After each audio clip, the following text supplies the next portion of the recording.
कावड़ का एक नियम रहा है, आप लोगों के स्मरण में होगा। जितने भारत के भूमि के इस विश्व के लोग जितनी कथा कावड़ शिव महापुराण की कथा तिल्दा नेवरा में चल रही है, इसमें हम सुनेंगे कि कावड़ का नियम क्या होता है। कावड़ का जल किस जगह पर रख दिया जाए लाकर थोड़ा सा, कि जीवन में कभी संपदा की कमी ना हो जिंदगी में। कावड़ का एक नियम होता है कि कावड़ को ये कंधे से ये कंधे पर रखना है तो सिर के ऊपर से कभी नहीं लिया जाता। कावड़ का एक नियम है। कावड़ को इस कंधे से इस कंधे पर लाना है तो सामने से लाया जाता है, पीछे से लाया जाता है, पर सिर पर से बार कर उसको वापिस नहीं लाते। सिर पर से बार कर।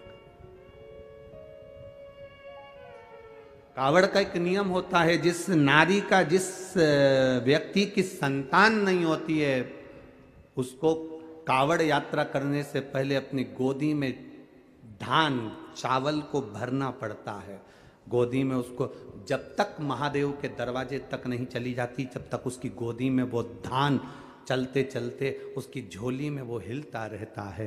कावड़ का जल उसके कंधे पर रहता है और जब वो कावड़ जिसकी औलाद नहीं संतान नहीं, जब वो कावड़ का जल महादेव को चढ़ाती है तो पहले जल समर्पित करने के बाद फिर चावल के दाने बाबा के उस शिवलिंग पर समर्पित करती है कि बाबा मेरी गोदी में तू यहाँ तक लेकर आया है, ये गोदी खाली मत छोड़ना, मेरी गोदी भर देना, भले 25 साल हो गए।